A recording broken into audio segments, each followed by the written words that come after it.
For references to Jesus from sources outside the Bible, check the paper at this website. If you go here, there's a link to a YouTube post where you can watch a presentation of what's in the paper. I'll show you here discussion of two of the sources. Note that one of them does mention Jesus as performing miracles and claiming to be God. Yeah, this is a really important one. This is Thallus, and Thallus was a non-Christian writer who refers to Jesus circa 55. So this is before some of the New Testament documents were even written. And while Thallus's work was lost, he was quoted by Julius Africanus, who was also quoted. That work was then quoted by a Byzantine historian as well. And Julius Africanus, while discussing the darkness that accompanied the crucifixion of Jesus, writes, on the whole, on the whole world there pressed a most fearful darkness, and the rocks were rent by an earthquake, and many places in Judea and other districts were thrown down. This darkness, Thallus, in his third book of his histories, calls, as appears to me without reason, an eclipse of the sun. Now, at first glance, Jesus isn't mentioned in this particular quotation. However, scholars have argued that it's likely, almost certain, Thallus was referring to Jesus in the original work. Robert Van Voost explains, Thallus could have mentioned the eclipse with no reference to Jesus, but it's more likely that Julius, who had access to the context of this quotation in Thallus, and who, to judge from other fragments, was generally careful user of his source, was correct in reading it as a hostile reference to Jesus' death. And so this is an important reference to Jesus' death and the darkness that happened in the earthquake at the time of his death that is recorded in the Gospels as well. All right. I'm Henry Smith, your host. I'm here with Brian Wendell. We're counting down the top 10 historical references to Jesus outside the Bible. Okay, Brian, number 7.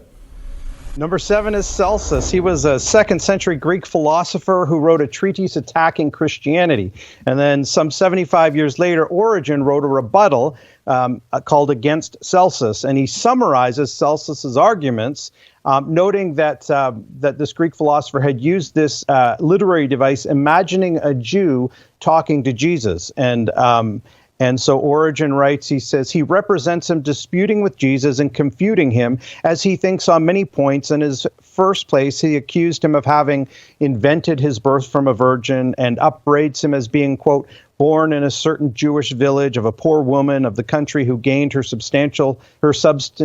subsistence by spinning, who was turned out of doors by her husband, a carpenter by trade, because he was convinced of her adultery, and talks about Jesus then going to Egypt and having acquired some miraculous powers and using these miraculous powers to proclaim he was God. And these are the arguments that this Jewish imaginary Jewish person is using in this work by Celsus. And so it's interesting because we see even in Celsus's day, about 175 AD, the belief that Jesus was born of a virgin, that he was known to perform miracles, and that he claimed to be divine. And so those are very important things that are being attested in this work. Then a summary of the content of the 10 extra-biblical sources. Again, mention of miracles. Well, Brian, I hate to do this to you. You only got about 30 seconds to give us a condensed summary of the importance of all this. Go ahead. Sure. So even if we didn't have the New Testament, here's what we would know historically about Jesus from extra-biblical historical sources.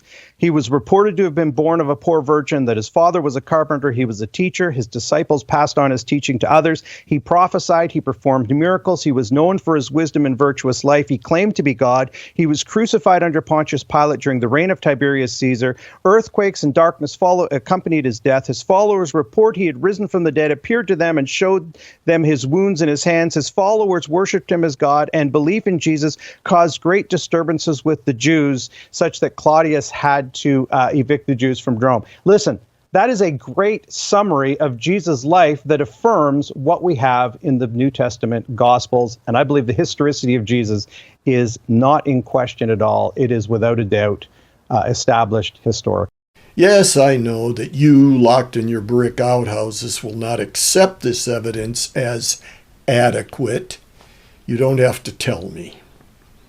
But those of us who know that Jesus is the Son of God, crucified for our sins and raised to life by the Father, can add this bit of info to the massive collection of evidence that we already have.